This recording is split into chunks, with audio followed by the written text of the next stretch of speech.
Los comentarios y opiniones son responsabilidad de quienes lo expresan. La criminología es una ciencia de donde parten temas verdaderamente apasionantes. Y para muestra, un botón. Le prometo, bajo protesta, decir verdad, que hoy, de verdad, el programa le va a súper interesar. Así es que acompáñenme.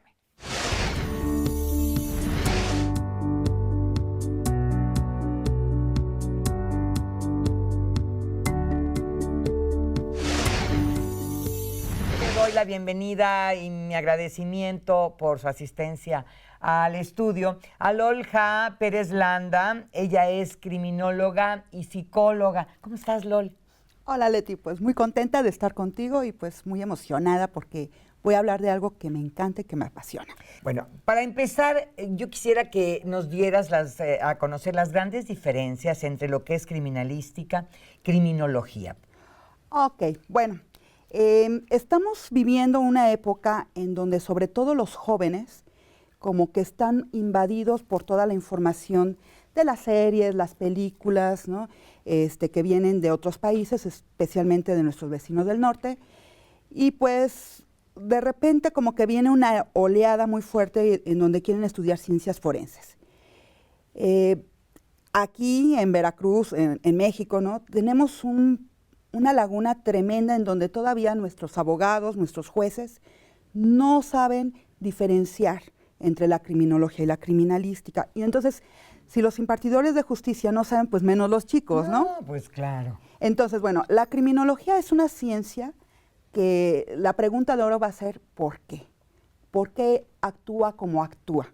¿Qué es lo que llevó a que una persona cometiera un delito o que una persona sea más vulnerable que otros para ser víctima, por ejemplo? Se va más a la parte psicológica. A la parte psicológica, la cuestión conductual, pero entra en juego la sociología, la antropología, por ejemplo, la medicina es también fundamental, a veces hasta la religión, todas aquellas disciplinas que puedan incidir, exactamente, es lo que le va a dar cuerpo a la criminología. La criminalística, también una de los brazos más importantes de las ciencias forenses, ambas, digamos que se desprenden del derecho penal, va a estudiar, digamos, que la parte de los indicios, el lugar de los hechos. Cuando vemos en las películas que van a hacer levantamientos de cadáveres, que van a recoger pistas, ¿no? Como se les llama exactamente. Bueno, a eso se dedica la criminalística. Eso cuando dibujan la silueta de la víctima en el suelo, eso es parte de la criminalística. Eso es parte de la criminalística. Digo, es mucho más que eso. Sí, pero en términos generales. Para que nos demos una idea, sí, esa es la diferencia. La criminología va a actuar antes, durante y después de un hecho delictivo. Y la criminalística, bueno, pues te tienes que esperar especialmente hasta que pase todo, ¿no? Para que trabaje, exacto. Pero no existiría una sin la otra. O sea, van de la mano. Sí, van de la mano. Actualmente ya en varios estados se está dando el estudio de estudios universitarios en la carrera de criminología y criminalística. No es lo mismo, no es igual, pero digamos que son como que primas hermanas. Como que se complementan, Se complementan. Un criminólogo no puede ser realmente un buen criminólogo si no maneja la criminalística y viceversa. Muy bien. Vámonos por el lado inicialmente de la criminología. El perfil del delincuente. Fíjate que el otro día te comentaba, escuchaba en la radio un programa que habla de los perfiles psicológicos de los asesinos seriales más famosos de la República Mexicana, entre otros, seguramente muchas personas que nos están viendo lo recordarán, Goyo Cárdenas. Sí, todo un ícono. Que es como un ícono, sí, ¿no? Claro, claro. Y hablaban justo de esta parte del IQ muy elevado, de un problema fisiológico en su cerebro, que es lo que lo lleva a cometer estos asesinatos, pero además un detonador. Cuéntame un poco de qué características fundamentales tiene una persona que comete un crimen. Bueno, pues bien lo dijiste tú. tiene que ver mucho la parte psicológica, tiene que ver mucho la parte orgánica, pero también tiene mucho que ver la parte social. Tú habrás escuchado en múltiples ocasiones el término psicópata y sociópata. Sí. Ok. Los psicópatas no son personas enfermas, como la mayoría de las personas pueden creer. Cuando capturan, cuando internan en un cerezo o en un ceferezo a un psicópata, el tratamiento psicológico no le va a servir de nada. Lo pueden tener en un manicomio, ¿no? En un hospital psiquiátrico, y no les va a servir de nada, no está enfermo. Él nace con ciertas características a nivel neurológico, su formación cerebral es muy distinta y el proceso de cómo capta la información es muy distinto a como cualquiera de nosotros puede tenerlo. Ahora, un sociópata, ¿cuál es la diferencia entre un psicópata y un sociópata? Bueno, mientras que el psicópata ya nace con ciertas características. O sea, ya viene como predestinado. Ya, digamos que es lo más común que dicen, ¿nace o se hace? Nace. El psicópata nace. El psicópata trae una nace. malformación, Ahora, por decirlo de alguna manera. Tú hablabas ahorita de detonantes. Sí. Ok, un psicópata ya viene con una carga genética, ¿va? Si a esa carga genética le aumentamos algún daño, no daño, sino alguna característica muy propia de él en su cerebro, y además de todo, lo ponemos en una familia disfuncional. El papá golpeador, alcohólico. La mamá prostituta, no sé, todo Eso son factores en que van a detonar una bomba, ¿no? Y entonces esa persona ya nace así, pero faltan detonantes. Y los tiene. Y los tiene, Ajá. ¿va? Van a ser personas muy inteligentes, muy organizadas, van a pensar las cosas perfectamente. De repente dicen, bueno, las características de un psicópata tienen que ver que no sienten ni pena ni vergüenza, no se arrepienten. Se ven como cínicos. Sí. Pero ¿qué es lo que pasa? Fíjate, por eso es bien importante el estudio también de las neurociencias. En ellos hay un proceso, digamos que pobre en el sistema límbico, el cerebro, en donde no van a emitir la misma cantidad de neuronas espejo, que son las neuronas de la empatía. Entonces, ¿cómo van a sentir dolor por la persona que están torturando, psicológica, física, sexualmente, si ellos no producen, no tienen esas neuronas, ¿no? Que normalmente nosotros decimos, ay, pobrecito, está sufriendo. Sí, haces empatía con Es el empatía. que sufre, ¿no? Ahora, un sociópata puede venir sano, puede tener, digamos que, una vida por delante sana, común, corriente. Pero ¿qué pasa? Viene también en una sociedad que lo lastima, ¿no? Puede ser una persona, los niños guerrilleros, por ejemplo. El niño sicario es tan famoso, ¿no? es así como que el punto sobre la llaga. O sea, ellos, los sociópatas, son personas normales, que nacen sanos, Sí. Pero el medio, o sea, la Exacto. sociedad, los agrede de tal forma que ellos responden así. Imagínate un niño sicario. Si a ese niño lo pones en una familia donde va a estar bien alimentado, bien atendido, con amor, con cariño, con respeto, ¿cómo crees que va a ser la vida de este niño? Plena. Pero si a este niño desde muy pequeño lo alejas de sus papás, si lo tratas a punta de golpes, de humillaciones, con hambre, con violaciones, etcétera, pues es un niño que cuando sea adulto puede ser un verdadero agresor, ¿no? Sí. Desde cualquier ámbito que lo veas. ¿Cómo ves tú, a través de todos estos estudios que has hecho, porque te has preparado profundamente, ya decíamos, en criminología, en criminalística, pero además eres psicóloga y has estudiado las neurociencias? ¿Cómo ves lo que está pasando en México? ¿A partir de qué viene? Wow, mira, eso es bien interesante. El día domingo tuve la oportunidad de ir a impartir una conferencia a Orizaba y bueno, algunos de los maestros con los que compartí el espacio, que también fueron conferencistas, uno especialmente hablaba de la militarización en México. Uh-huh. Y entonces, bueno, pues hablamos de política criminal y todo esto y llegamos a la conclusión, se está invirtiendo mucho dinero para tener mayor Fuerzas Armadas. Fuerzas Armadas. Uh-huh. O sea, me parece que desde Felipe Calderón es cuando Sí, se claro. invirtió más. Sí. ¿Ha desaparecido este fenómeno? No. No, se ha acrecentado. Le puedes invertir todo el dinero que quieras, pero no van a cambiar las cosas. El problema no tiene que ver con el dinero que se emplee en la seguridad pública, sino qué es lo que estamos haciendo desde el interior de nuestros hogares. Solamente lo que está haciendo el sistema, lo que está haciendo el gobierno es atacar los síntomas. Pero la infección, la podredumbre sigue ahí y se sigue generando, se sigue acrecentando. Mientras no le estemos dando a nuestros hijos una educación basada en valores, en principios, en amor, todo esto, pues pueden invertir en granadas, en armas, y no se va a mejorar las Lo cosas. único que se está haciendo es del territorio nacional un campo de batalla. Ahora, se está yendo, los recursos se están desviando hacia la seguridad y hacia la educación, hacia el arte. Sí, caray. O sea, estaba viendo hoy en la mañana las diferencias las diferencias educativas entre Estados Unidos, por ejemplo, ¿no? Ya no te voy a decir Europa, vamos a hablar de Estados Unidos. Entre Estados Unidos y México, y dices, es abismal. Allá tienen albercas, tienen canchas deportivas increíbles.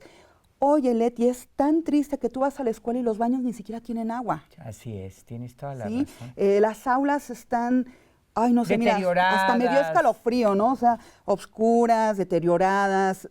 Falta material. No, o sea, por donde le busques. Ahora, el gobierno no pone ni un centavo. Somos los papás los que tenemos que estar pagando, ¿no? Sí, tienes razón. Y aún así, falta. Ahora, a un niño le va mal en la escuela y antes de que le preguntes, tú como papá, oye, ¿pero por qué? Híjole, ya se lo están zumbando, ¿no? ¿Por qué? Porque lo que nos enseñan es que te tienes que aprender las cosas de memoria, que debes de tenerle un respeto ciego y sordo a los maestros, no puedes cuestionar. Te educan para que seas empleado y no para que seas jefe. Es verdad. ¿Sí? Ujú. Entonces, criminológicamente, todo eso va, pues desgraciadamente, va a ir apoyando, haciendo ámpulas, ¿no? Al individuo y pues la sociedad ya es corruptible. Desgraciadamente, hemos normalizado, Ujú. ¿sí? Hemos normalizado estas conductas. La delincuencia organizada nos está cosificando. Ya no somos personas, somos cosas. Cuando era yo estudiante de criminología, empezamos a hablar sobre las distintas mafias, la japonesa, la rusa, etcétera, ¿no?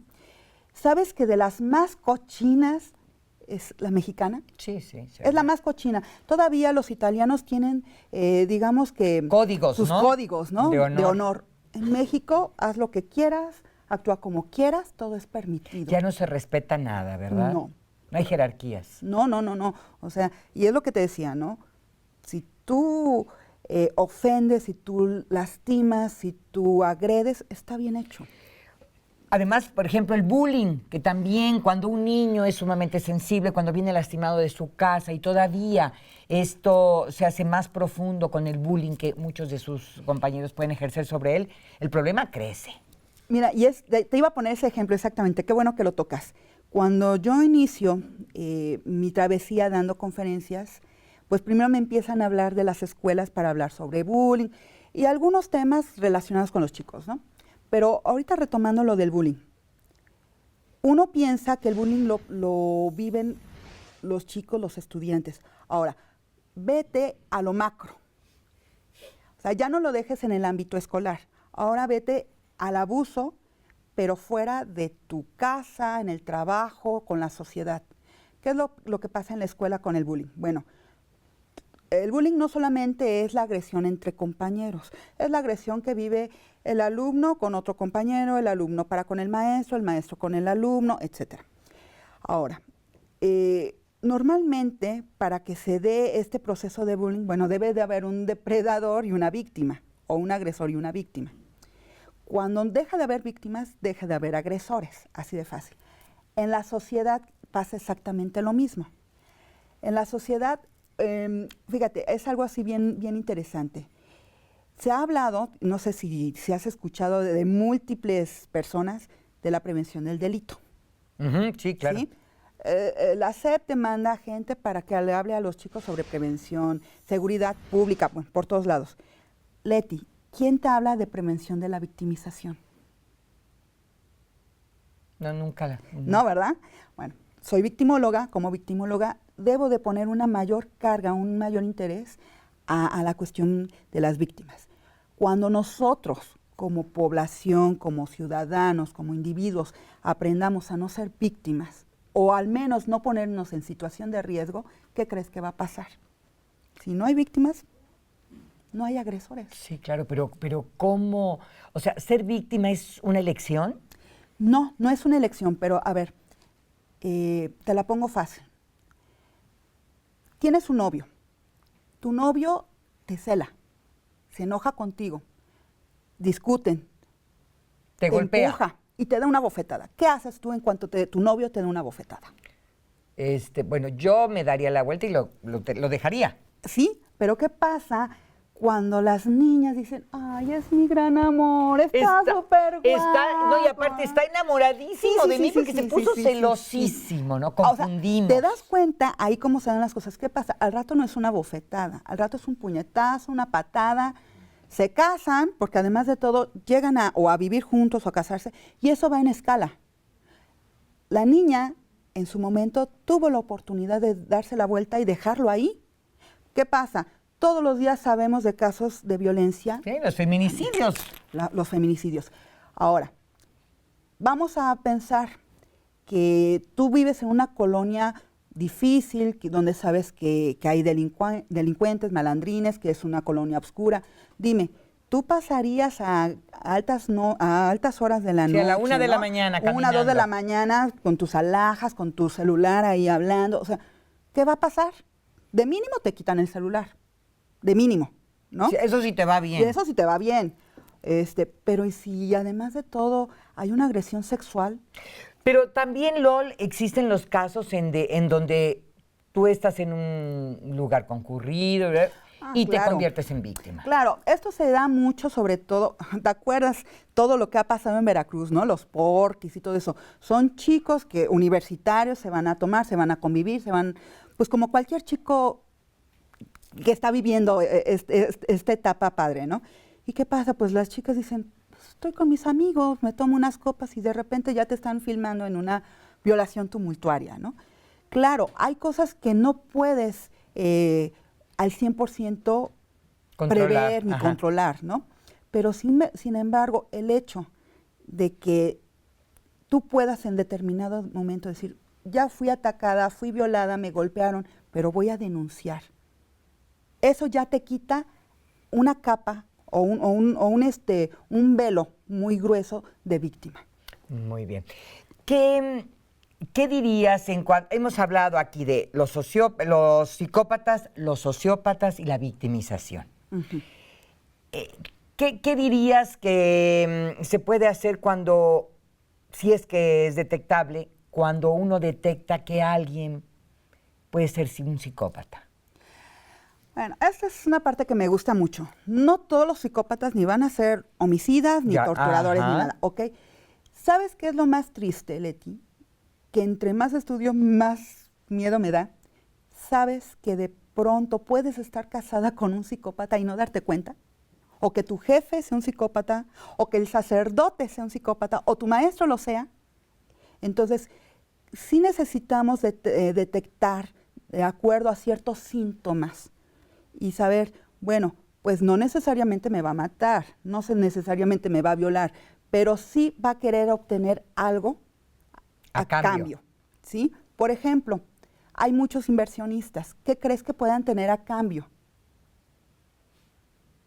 Tu dinero, tu trabajo, ¿sí? Van a ser increíblemente elocuentes, simpáticos, o sea, son el alma de la fiesta. Todo lo estudian, sus palabras, su comportamiento, nada lo dejan al azar. Un maestro, bueno, pues, digo, sin necesariamente que haya algo tan terrible como una violación, pero oye, yo he conocido maestros que piden a cambio, pues desde una botella, ¿no? Hasta que las niñas le enseñen las piernitas. O sea, dependiendo del sector, siempre van a existir este tipo de personas. Ahora, ¿cómo podemos detectarlo? Ser muy observadores, que no nos cubra lo que tú decías, la confianza, ay, es mi esposo, ¿no? Ay, no, pero es que es el sacerdote, ¿qué puede hacer? ¿No? Es mi abuelito. ¿Tú te has enterado de todos los casos que ha habido de violación de los abuelos hacia los nietos? Bueno, las violaciones en su mayoría vienen de gente de la familia, cercana. ¿no? Los papás, Sí, los tíos, claro. los hermanos. No sé si te acuerdas que hace años hubo un caso así súper sonadísimo de un abuelo que violó a una bebé de meses. Y este señor era invidente, además, que estaba en la Quinta de las Rosas. O sea, fue así como que yo decía, ay, Dios mío, si ya no puedes confiar en tu abuelito, entonces ¿en quién, no? Ahí necesariamente tuvo que haber un detonante. Claro. Ya dijiste que los psicópatas tienen un problema fisiológico, ¿no? Sí. De a lo mejor falta de neurotransmisores, neuronas, vete tú a saber de qué. Hay muchos factores. Ujú. Pero necesitan un detonante. Sí. Puedes vivir con un psicópata y no darte cuenta nunca. ¿O sí? Puede tener algunas cosas. Unos rasgos, pero Algunos no hacer rasgos, ¿no? nunca nada tan grave. Por ejemplo, hubo un caso que me gustó mucho de Boca del Río, en donde el señor ya mostraba algunos rasgos, ¿no? Pero el detonante fue el nacimiento de su hijo. ¿Qué rasgos mostraba? Pues era, por ejemplo, era el alma de la fiesta afuera. Era, ay, sí, mi vida, yo te quiero. Pero llegaba a la casa y era un tirano. Ay, levántate y tú haces esto y tú eres aquello. Por ejemplo, le decía, ¿sabes qué? Estás loca, yo no sé cómo te pueden aguantar en tu casa. La trataba muy mal, pero afuera era un amor con la esposa. Ay, sí, me encantan los niños, le encantaban los niños de los amigos, del jefe, todo pero por ejemplo a su hijo no lo podía ver ni en pintura. ¿Qué pasó? Que en algún momento lo maltrataba, lo pellizcaba, lo golpeaba, pero ese fue el detonante. ¿Qué pasó? Que O sea, el nacimiento de su hijo fue el detonante, realmente, ¿no? No, al rato, pues, lo que nunca había pasado con la esposa, que solamente era violencia psicológica o verbal, pues entonces sí se incrementó y entonces ya hubo violencia física, por ejemplo, ¿no? Puede haber violencia económica. Sí, el control sobre el asunto del dinero. Yo aquí soy el que gana, tú no eres nadie, mira, yo te doy hasta para que te compres los calzones. Pero si me enojo contigo, ni de comer. No, o sea, imagínate, ¿no? Entonces, no todos son iguales, no todos comparten los mismos rasgos, pero sí son como que específicos. Y, por ejemplo, de 10 rasgos puedes, por decir, ¿no? Puedes tener 6, 7. Dices, bueno, sí, este no, pero los demás sí. Dame rasgos de una mujer psicópata. Wow, es muy, muy padre lo que me estás diciendo. Si tú vas a una cárcel, el número de internos masculinos, ¿no? Los varones son por mucho mayor que la población femenina. Te estoy hablando que son 10 mujeres por cada 300 hombres, Wow, aproximadamente, sí. aproximadamente. La mayoría de las mujeres que están internadas, pues tiene que ver porque pues estaban encargadas de una casa de seguridad o porque el marido o el novio les dijo, oye, guárdame esto, ¿no? Y nunca les decían qué cosa era, o porque a la hora de que aprendieron al marido, pues ella tuvo la mala suerte de estar ahí con él. Entonces, digamos que son delitos menores. Aunque pueden estar por secuestro, pueden estar por X o Y, muchas veces están ahí porque son engañadas. Ahora, mujeres homicidas, claro que sí las hay. Mujeres que torturan, mujeres que matan a sus hijos. Sí, claro. Tú te das Me acuerdo cuenta, un ¿no? caso muy sonado aquí en el puerto En de el Veracruz. puerto. Ahora, de la chica esta también ¿de dónde fue? De Querétaro, Mijangos, ¿no? Que también mató a su hija. Bueno, aquí tiene que ver factores neurológicos, factores psicológicos, cuestiones genéticas. Algo que me gusta mucho platicar es que ¿cuántos picos hormonales tenemos como mujeres? Cada 28, cada 30 días en los embarazos, cuando se nos presenta nuestra menarca, ¿no? Nuestra primera menstruación, o cuando por el contrario ya se nos está presentando la última, ¿no? Que es ¿cómo se llama? Climaterio. El climaterio, ¿no? Pero bueno, curiosamente, los hombres también tienen sus picos hormonales. Señores, déjenme decirles, ustedes presentan de 2 a 3 picos hormonales al día. Sí, eso los hace ¿De también, verdad? sí, eso los hace también más agresivos. Pero además, Nosotros, se habla genéticamente también, somos XX, ¿no? Las mujeres. Sí. Los hombres son XY. Sí. Bueno, se habla del factor del guerrero, en donde pueden ser más agresivos los hombres, que es el XYY.